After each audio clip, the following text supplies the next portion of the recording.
Making Factorio videos is hard by martincitopants over on his martincitopants.live channel. Alrighty, gentlemen. Factorio Part 3 Q&A. Instead of doing like a normal scripted video, I was like, F it, let's just do dot points. So here we go. First question. Does it jiggle? Thanks, mate. Okay. Can you talk about the process of how you wrote the script for the Factorio video, or just the process in general for all videos?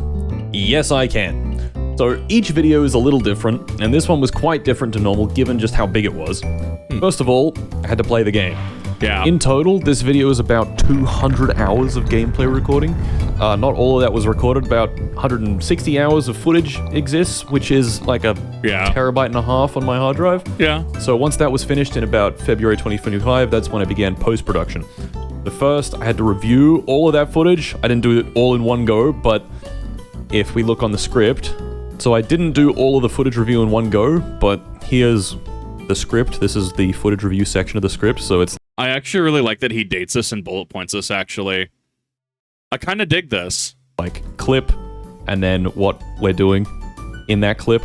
Right. There are hundreds of clips, because there's 160 hours of footage, and each one of these is about 30 minutes, max. So, yeah, there's a lot. I was curious how people did this. I was curious, I'm sure different people have different ways of going about this. I was actually really curious how he went about this, like how you go about reviewing such just mass amounts of footage. I love this. Here, this took forever and was extremely boring. Once that was done, I wrote down like just a whole bunch of ideas and like notes. If I scroll up to the top, I've got like all my ideas. There's just so much here. So many ideas. Insane amounts. I saw this photo of an oil field in Bakersfield, California that had a 7-hour erection. Couldn't fit that one in, but there it is. Once the ideas were sort of down, it's all kind of mixed in. Like, these things don't happen sequentially. It's like, I'll have an idea and then I'll add it to the list while I'm doing other stuff.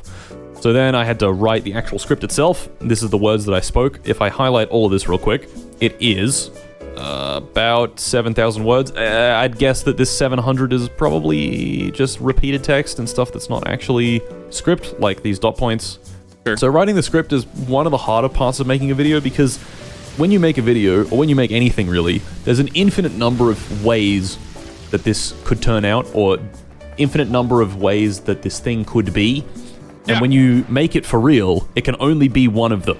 So you have to like pick the best one out of like infinite possibilities. No, he's absolutely correct on this, and this is the thing that has stumped me from and stopped me from trying to write scripts, because it's like there truly is an infinite amount of ways to go. This is not an under-exaggeration, right? Where people will say, oh, well, you have infinite choices at insert burger place here, and it's like, do you really? Or is there a mathematical solution to this for all intents and purposes? No, there's one of my favorite parts about that, like YouTube and videos and stuff, is there is an actual infinite amount of things you can do. And even if the point of the video is the same beat for beat, the words said could be slightly different. There could be a different joke. A joke could land differently, contrary to the intent of the original creator. And it's so fascinating, because that can make or break a video. And it's super cool to me. Like, I gush about this because it really is a cool concept, right? I'm not fluffing this up for watch time. I'm not fluffing this up for, like, oh, notice me, Frogman. Ooh, no, nothing like that. It's like, this is actually genuinely fascinating. And I love seeing behind the scenes stuff, right? Where, Resident Evil Village, when we were streaming Resident Evil Village, we were talking about how, like, a good portion of Moreau's section, the sunken village, right, was cut out. Like, we were missing mermaid enemies, and then you play through it, and suddenly it makes a lot more sense. I love seeing Resident Evil's one example, right? Cut enemies and stuff like that. Cutting room floor content's always been fascinating to me, because there's always that, like, what if, and they can also pull from what if content, right? They can pull from cutting room floor content later, and that's allegedly where we got. There were two dungeons scrapped from the original release of the Wind Waker, but we weren't going to be told what they were, because allegedly they're rolled into games after the Wind Waker. So you could play Twilight Princess or Skyward Sword or Breath of the Wild or something. Well, probably not Breath of the Wild, because it only has 4 dungeons. But like, and you're just like, oh, interesting. That would make sense. This is... The space definitely becomes the issue, because 1.5 terabytes is hard to justify just keeping around after a project. So like, picking the actual best one, therefore, is impossible, because there's infinite. ways that it can go. So you just have to sort of try your best, I guess. And it requires thinking about things a lot and like internalizing the script, His mic is buzzing. Internalizing the footage, understanding everything you're trying to achieve, and it's difficult. Or I think it's Factorio. There isn't really a shortcut to it. You just have to sort of do it a lot and you'll get better at it, I guess. So for this, you also develop your own style as well, right? The Russian Badger has a very expressive way because of his mocap suit and models. He has a very expressive way of doing things. Mart has a very, and I mean this in the kindest way, loud equals funny, right? Seth Zintok is an individual who is just going to, you know, throw everything on the wall at you pretty quickly. And there's a minor hilarious shock factor to some of the things, right? Look at his Morrowind video, which I'm pretty sure is demonetized. It's like that, and that's where styles develop. But even aside from styles as well, that's where metas develop as well, because there will be better ways of doing things, right? There will be more attention-catching ways of doing things, right? Look at the Mr. Beastification of Yu-Gi-Oh!, right? And the more high production quality of things, the very fast ADHD edits and stuff, you know, things that have followed a rise in that. Content like this, for all intents and purposes, discussion, actually pausing a video and commenting, doesn't do well by comparison. It's one of the weirder critiques I've had of just like, oh, you do YouTube? Looks at channel, wow, you don't get a lot of views. And I'm like, thanks. I've had to have that conversation way too many times, and it's always awkward. But like, yeah, it's interesting to watch how people's styles will develop, and if they do or don't play within a meta. I would argue someone like Maxor is kind of playing into that Mr. Beastification because of his high-speed ADHD style editing, right? martincitopants as well, you know, very hard and fast editing, very engaging. And I think that there's something to be said about that. This video, I tried stringing together all the plot points in the most engaging way I could, which means not everything is chronological. So, this scene where the nuclear reactors run out of juice and the base gets barbecued. Yeah, this scene where the base gets absolutely obliterated by the coronal mass ejection happened at, if you look at that, it says 187 hours. This is a fair bit later than the scene after this, because I just thought it would be more interesting earlier in the video. I think it would make for a better viewing experience. I'm curious what you... I think that's interesting, actually, putting things out of order, though. I didn't even consider that. And I think that ruins the immersion a little bit.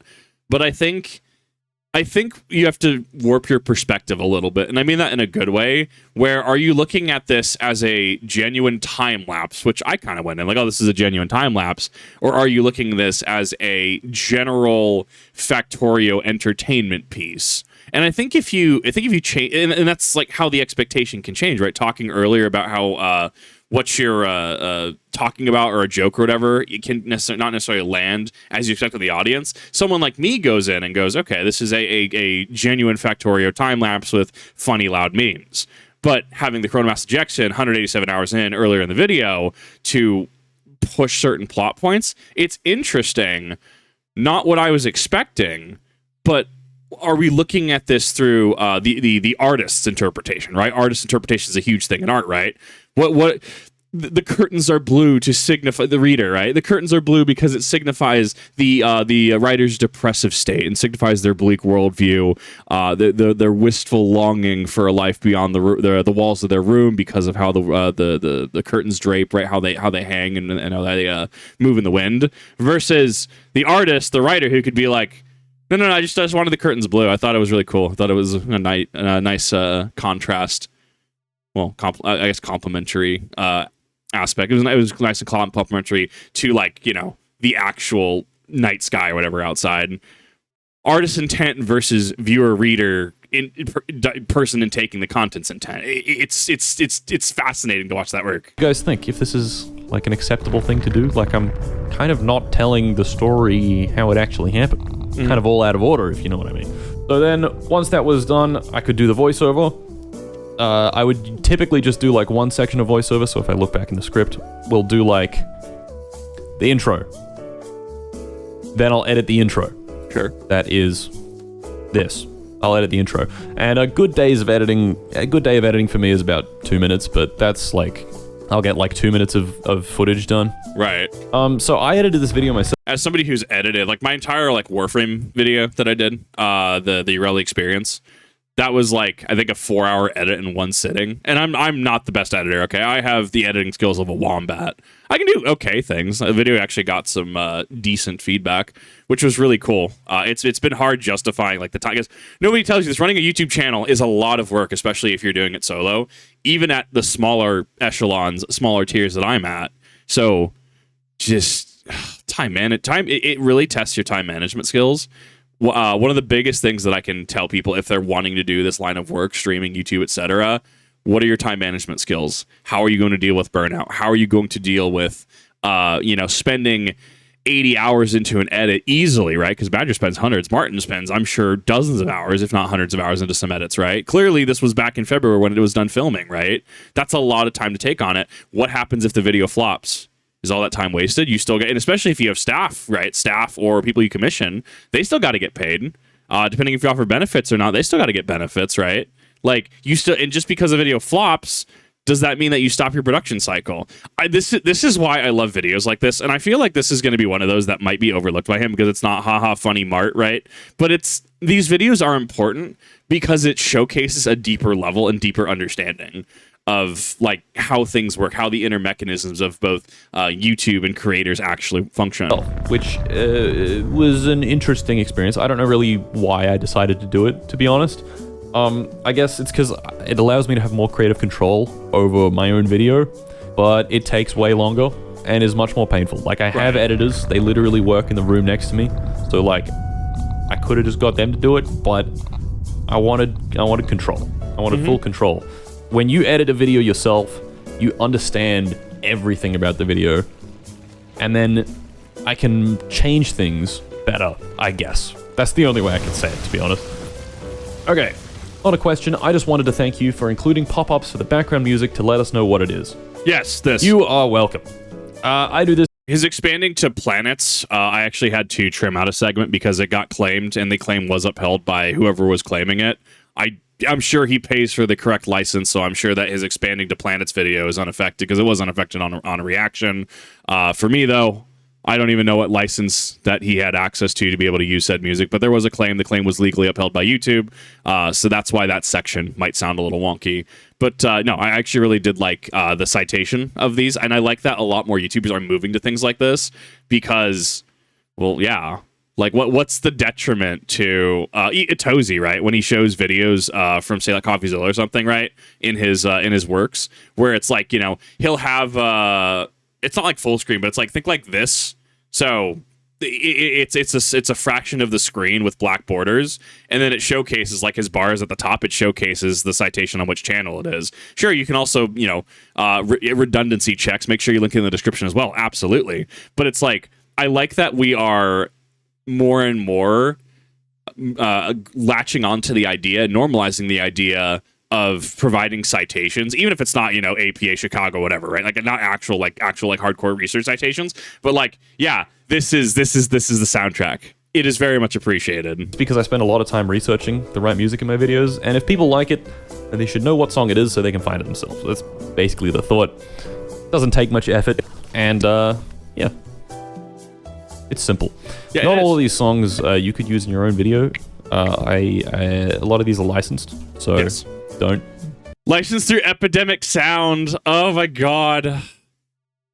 No, the person that the entity that because I do have an Epidemic Sound license. I've talked about it a number of times where even with a license they have still copyright claim me, and that's caused the whole thing of just like can you not please. Please. But it was not Epidemic Sound who did this. Use them if you don't have a license for them. I'll leave it at that. But typically, video game soundtrack is fine to use. Generally speaking. Not every video game, but... Check Sony. Sony, Bloodborne, Halo 4. Halo 4 is Microsoft, Kip. I've talked a number of times. There's a Installation 00 video. Halo 4's distribution rights, I think, for their soundtrack is owned by Sony. Therefore, Sony can and will copyright claim Halo 4's soundtrack, and it will be upheld. We've talked about this, like, what, 1,000 reactions ago at this point? Yeah. How did it feel doing all the Stargate puzzle work, only to get lousy victory screen 3.0? Oof. Honestly, it felt fine. I'd already watched Doshington's space exploration videos, specifically this one where he actually finishes the puzzle, so I knew what to expect. And what I actually, in terms of what I felt, honestly, nothing that crazy. Is the actual footage of us doing it. Oh no, you're not. Oh. That's it. Finished. 300 hours. There you go. That's it. Is that Done. the ending? That's the end. Basic Yep. console. Wow. We did it, boys. One rock. Yeah. As you can see, I'm not the most enthusiastic. I don't know. It's weird. It's like it was just a long series of like, and the next step is we do this thing, and then the next step is we do this thing, and then once the next step was key in the last symbol to the puzzle, that's what I did, and then it ended, and that's basically all that happened. Anyway, Yeah. will you make I think that the edit was great because it provided a good segue into the next video, good foreshadowing. I liked how he did it. a satisfactory video? Maybe. Maybe. Perhaps. Only maybe. Mart, do you flip your physical camera or digitally alter it in post to be right side up for those of us not in Australia? Yes. That's a good question, If I left it actually. unaltered, the camera would look like this, and I would be at risk of falling into the ceiling. I mean, that's science. I can't contest that. That just makes sense. There were a lot of questions asking why I used AI, or like if I did use AI for certain parts. So yes, for 3 shots, I believe, I used some AI video because This was fine. This was a non-issue in my opinion. Talking about scripting earlier, quick segue. There's been an increasing trend. I guess it's been there. All this. I don't know if it's. I shouldn't say it's increasing. I can't say it in good faith. Where YouTubers will throw their script into ChatGPT, then they will proofread it. I think that's a step too far, personally. I don't know if I can agree with that. Not saying that his was, right? I'm not being accusatory. He clearly showcased the process for writing a script. I'm outlining that in using AI for modern content, there have been creators who have used ChatGPT or another language model to actually generate a script which they read from. And I think we're losing the plot at that point. I think at that point, the genuine is what gets called into question, right? Is it necessarily your own opinions, or are you doing this to meet metrics, right? And I think that's an interesting thing to consider. I don't know. I thought, why not? I didn't It was think it would funny. be a huge deal. Some people really got offended that I did. I don't know, man. Just fucking like a lot of the sort of arguments are like, why didn't you hire an artist? Like, dude, I wouldn't have hired a fucking artist to make a 2-second pickle bit. Like, come on. Relax, okay? Just relax. And I also used it, obviously, Yeah, I can agree with that. Hard agree. for writing the code, but no one really had any objections to that, and I think that's reasonable, right? Like, if I don't know how to code, it's unreasonable to expect me to learn how to code rather than just use AI, you know what I mean? Yeah. One favorite bit that you Sure, I thought it was a little odd, but like as a more than a passing eyebrow arch for your mention of ChatGPT, it's fine. Like the core identity of the video is not compromised. There's clearly enough scripting that's gone into it. Like that's going to be the focal point versus the rest of the video, which was amazing. Yeah, I can agree. It's a reasonability standpoint, right? I mean, sure, in my position, which I don't have the position he does, sure, I might see if I can ask somebody about coding. But like, yeah, I don't have the knowledge to code. I think it's a reasonable shortcut to be able to do the thing, especially when it's like, yo, I kind of want to get this video out and not let it sit in my projects pending folder for the next 6 months. did, and 2, did you have to look up a guide for opening the portal?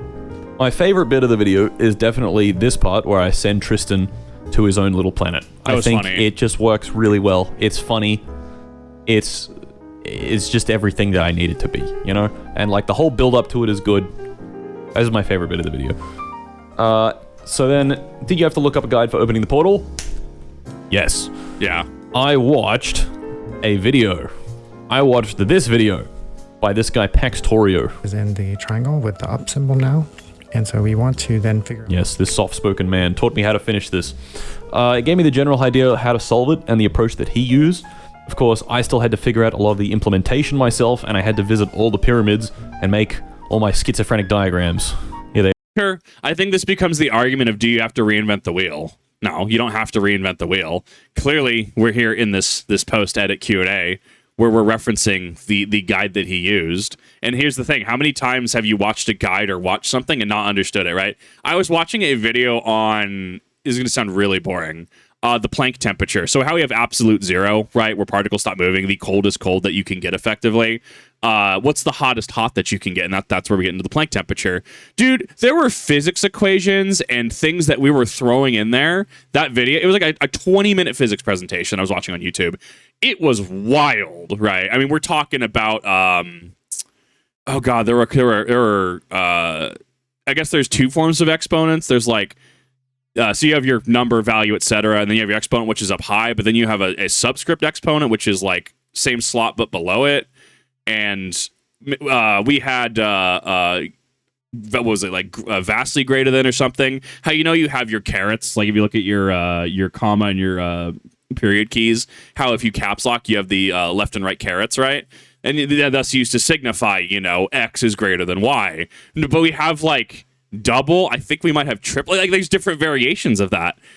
Do I understand everything that goes into it? No, I don't.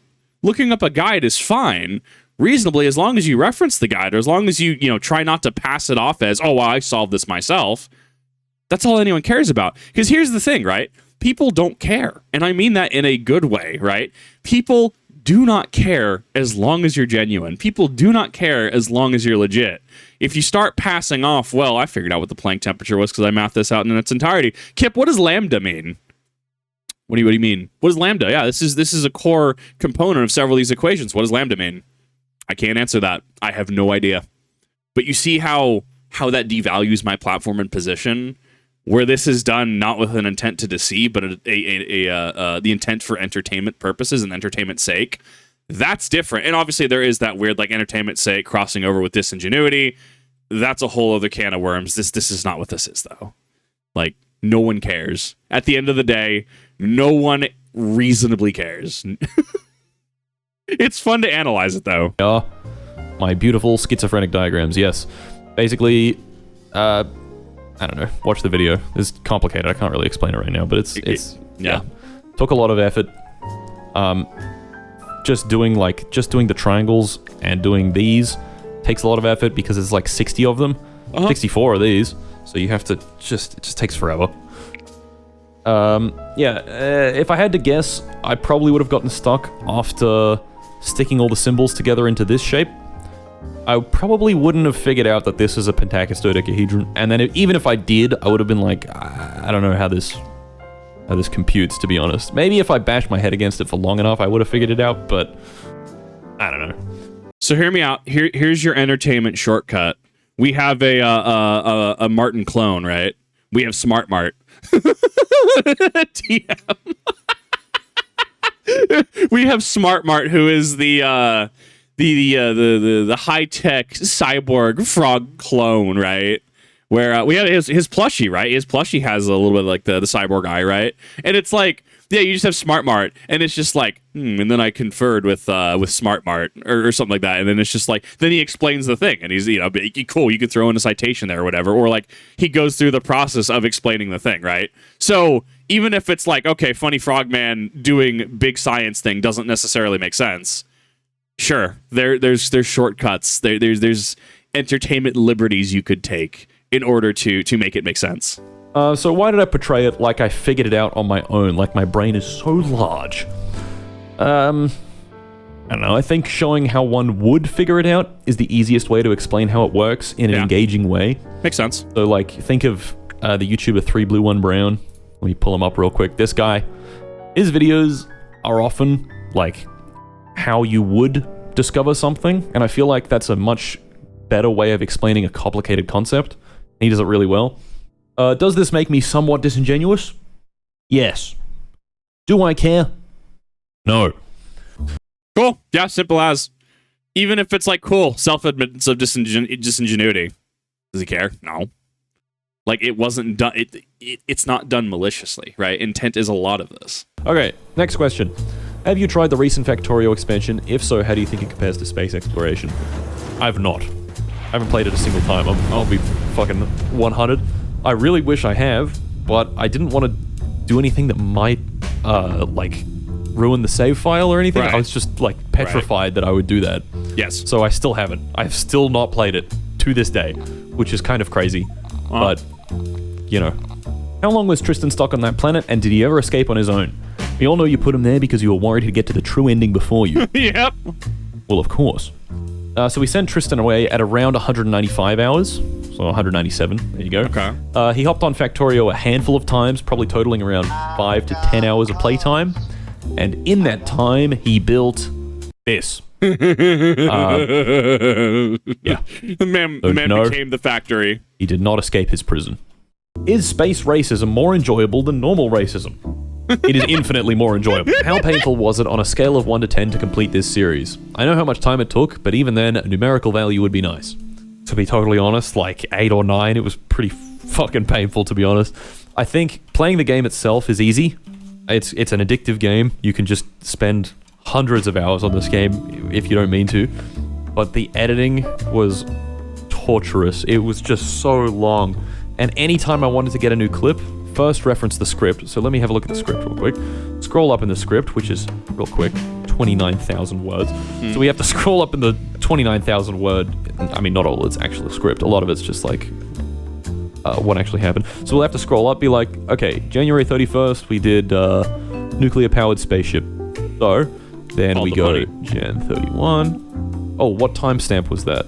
Jan 31, 109.35 p.m. at 2:44:35. 1:09 p.m. at in-game time 2:44:35. What was it? 2:44:35. Yes. There we go. Okay. This finally. Now I can select that clip. Drag this in. This is the clip that I was looking for. It took fucking forever. Every single clip I wanted to add was that. God, that was painful. I mean, I like the archiving system. I think it's honestly pretty neat. Like, it makes sense to sift through that much, that sheer amount of raw footage. Plague on your home base. Why didn't you just use fire and bombs? Why didn't you use it on the bug world? Why did you kill Friend? I would have loved to plague rocket Alecto. That's this planet with the Vitamelange. But Vitamelange is a living thing. It doesn't look like it, but it is. And when you plague rocket a planet, it kills all living things, including like all trees, all fish, and Vitamelange. So I couldn't use it there. I ended up using it on Norvis because, I don't know, why not? Funny. RIP Friend. He died, like, here. Rip. Would you consider posting a mod list for what you used during your playthrough? Whether it was just space exploration or a bunch of other mods that you downloaded along with it, the info would be amazing. Dude, this is every time I watch like an Alpharad video doing like a Pokemon Emerald like Nuzlocke or something, like Pokemon Emerald Nuzlocke with like Pokemon up through like current Terapagos as of reacting to this. Like, I think that listing, I think he uses a proprietary build. I've been able to find, I think it was Emerald Decompiled, but that requires knowledge of coding, that requires knowledge of how Emerald works, and it's not like, as far as I'm aware, plug and play. Like, I'm sure that it's a proprietary, because I think as far as I'm aware, he does have people who do understand that, and they're able to do some pretty cool things. Hence why we got Pokemon, except there's too many types or whatever, like too many types, right? Adding 50 more types, like sound, bean, etc., coffee.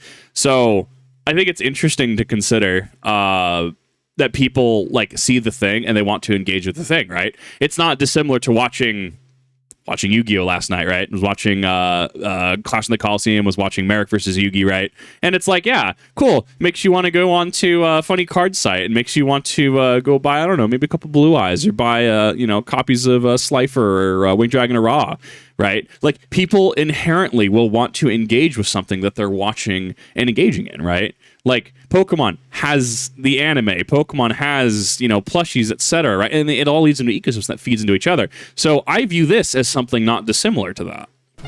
Yes.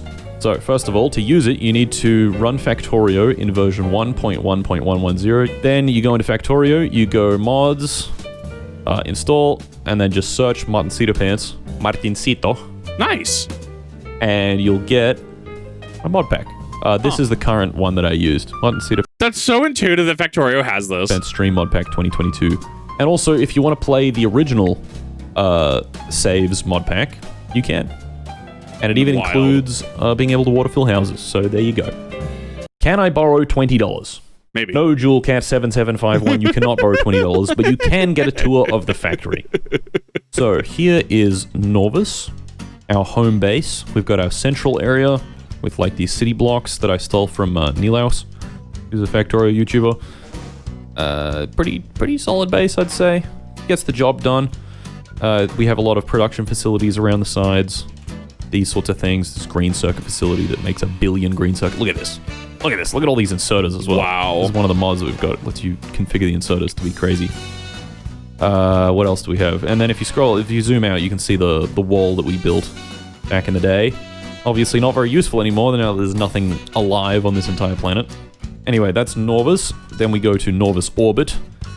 And we get this beautiful factory and this beautiful construction that Ben built that was, you're not going to believe it. But it was too big. My God. Anyway, so we bring our stuff in over here with delivery cannons. I don't know why I put all these lights down. I would think I might have been having some sort of fit. Yeah, Kind of reminds me of like an actual like board, right? Like an actual like motherboard or something. Shoot the stuff into orbit with delivery cannons, which if we go back down to Norvus, are up here. Here are our delivery cannons shooting stuff into space. Pew, pew, pew, pew. They are shooting stuff constantly, and these chests are receiving stuff constantly.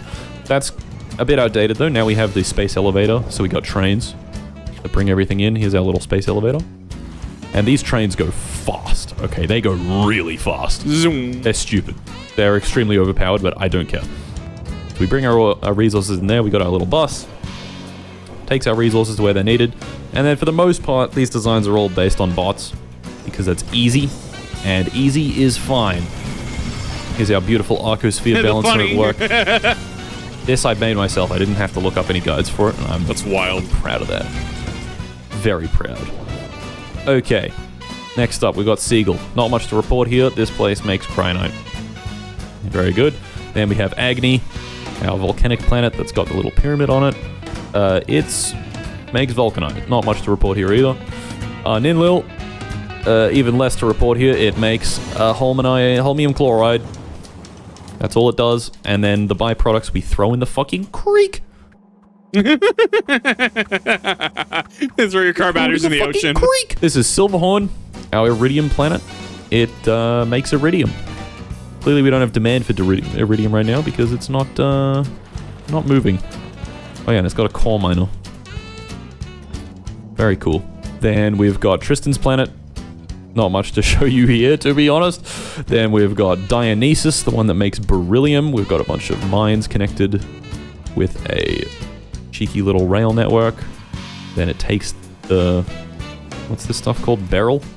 Yes, takes the beryl over here, does all the things, does lots of things, turns it into ingots, puts the ingots back on a rocket. That's this planet's entire purpose. We got Electo, makes Vitamelange, with this nice big Vitamelange setup. Very nice. And we've got our deep space asteroid fields. We've got Shad Skies, which I think is deadlocked because we don't have enough storage for iridium powder. This is one of the byproducts that it produces. And I didn't deal with it the entire game. I just built more chests. I would just do this. There's another deep space asteroid field, Melancholia.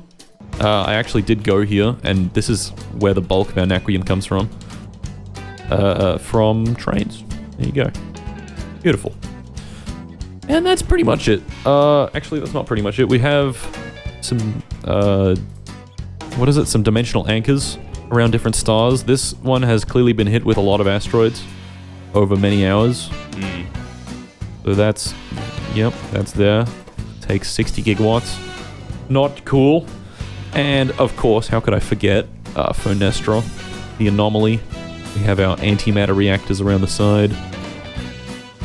And the portal itself. Very nice. Okay. That's the video. Go watch the video if you haven't already, and goodbye. Bye. I love videos like this because it's so cool to see the behind the scenes, and I actually really appreciate the tour of the factory. It's so cool watching things like this, and I think it also helps to illustrate my point that it's very easy for me to sit here and react to things like this, right? And, you know, I know people want martincitopants reactions, and I'm more than happy to oblige as long as he's, you know, okay with them, which as far as I'm aware, he seems okay with them. But it helps illustrate that I take what I do seriously. And it's very easy to sit here versus having to actually, like, edit this, create this, timestamp, script, etc., right? And I think there's something special about that. And this is why I like seeing content like this supported. I like seeing content that's worth it supported versus, what was it? An AI video was trending on YouTube. Like AI generated video was like number 3 on YouTube this past week or something like that as a reacting to this. We live in wild times. If you want to support your creators, we need to make sure that we're playing nice with the algorithm, liking, subscribing, turning on the bell notification for your favorite creators, making sure we support them all ways we can. But thank you everyone for watching. I really do appreciate it. Thank you, martincitopants, for an amazing video. And thank you, editors who have helped, because that was an amazing presentation, both this and the Factorio series. And I'll see you in the next one.